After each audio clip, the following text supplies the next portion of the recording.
it's Jason from Pro Guitar Studio, and today we're going to talk about one of the most common strumming patterns that is out there. And this pattern, you may already know this, and so if you do, you can just watch this and sort of take in the progression that I'm going to show here. I did add in 2 more challenging chords just to make it a little more fun and more challenging if you do already know this pattern. But if you don't know this pattern, it can be awkward because of the motions that we're going to do here. So the piece that you just heard contained this rhythm for every single part. And it's what has become known as the folk strum. It's sort of what's become synonymous with this strum pattern here. Right? There's tons of songs that use this, and even if they don't contain this strum pattern in the recording, I always tell everyone like 70 to 80% of the songs out there can be played using this pattern. It seems to work on a lot of things, even if it's not in the original recording, okay? So what we're doing here, we're doing a down, down, up, down, up strum pattern. And the hardest thing is keeping the hand moving. Now, often when I bring this up with a student for the first time, and we're trying to work out this rhythm, what you might see happen is something like this, like down, up, down, up, down, up, down, up, down, which is the right rhythm, right? So the rhythm's right, but the motions could be improved because what we want to happen is we want the hand to continuously move. As soon as we stop the hand, we lose momentum, we lose timing, whole range of things. So I always suggest as much as possible that you try to keep that hand moving. That's going to be the challenge here if you're not used to that.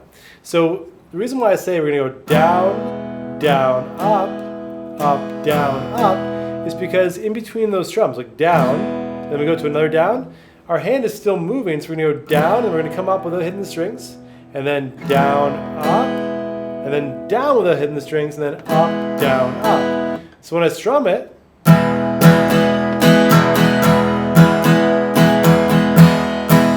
you'll see my hands making a continuous motion versus this. So in a way, they both achieve the same rhythm, but the one where the hand keeps moving is always going to sound more clear, clean, more in time, and it's going to keep pace better with the song as opposed to starting and stopping the motion of the hand.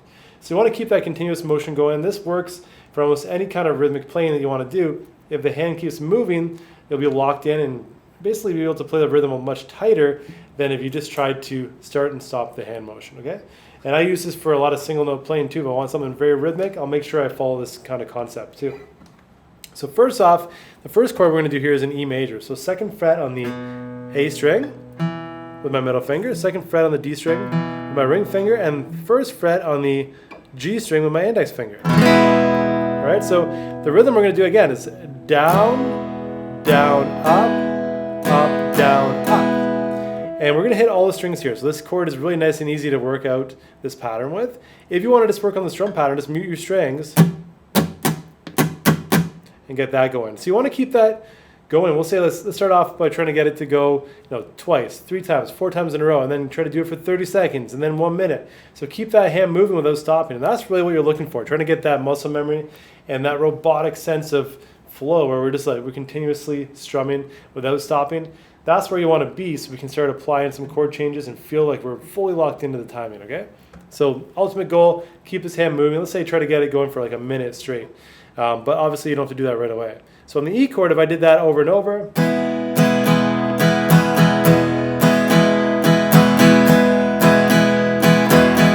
this is our pattern here, right? But you can start out slow. So we make sure we hit the strings, we bring the pick up a little bit, bring it back, hit the strings down, up, bring it down without hitting the strings, and then up, down, up. Now motion should be coming from your forearm, okay? So when we're strumming this, don't use your elbow as much as you can. Try as much as possible to not use only your elbow. You can have some elbow movement in there, but strumming from the forearm is definitely going to help out with this. All right, so assuming that we're somewhat comfortable with the strumming pattern, let's take a look at the chords here. So we have the E chord, and we're going to do that pattern twice on the E chord. Down, down, up, down, down, down, up, down, up. And then we're going to move to the A chord, so 2nd fret on the D string, G string, and B string. And same thing here, we're going to strum the same pattern. I'm blocking out string 6 with my thumb.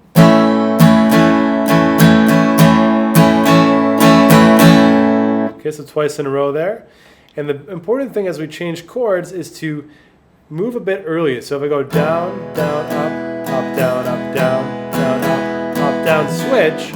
So so I can land on the A chord on time. So you'll see on the up strum, right before the chord change, I'm always moving my hand, okay? So you'll see this motion, left and right hands are synchronized, moving together. Okay, so just keep that in mind as you go through this. That's how I'm getting to the next chord on time. 1, 2, 3, 4, E. To A. Then we do it again.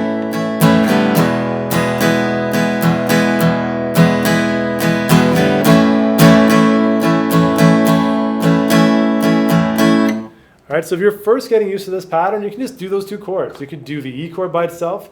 You can do the E and the A chord back and forth to get used to this pattern.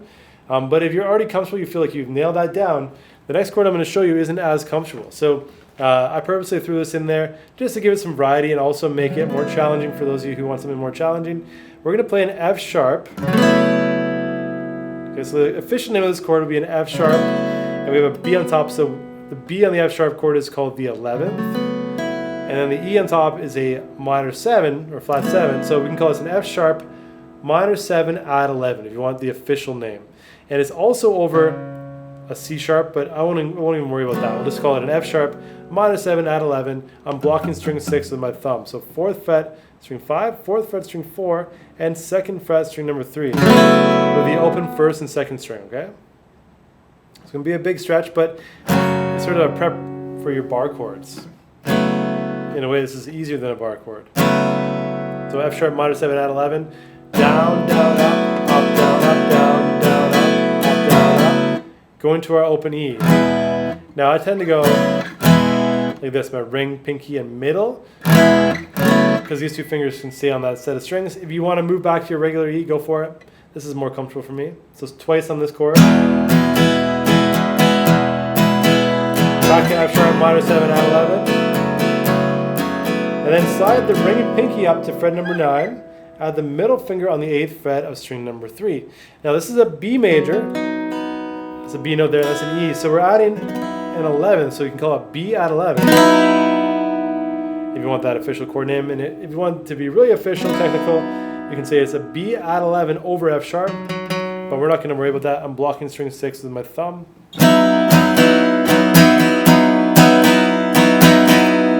Okay, so the second part was F sharp minor 7 add 11 to an E chord. F sharp minor 7 add 11 to a B add 11.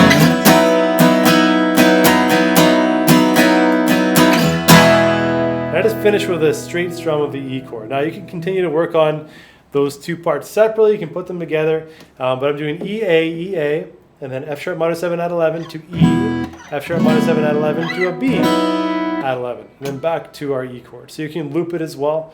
But really what's important here is that strum pattern. So if you just want to do the E chord, that's great. Lock it in, right? Nail that pattern down. If that's already good, go between E and A. So twice on each chord.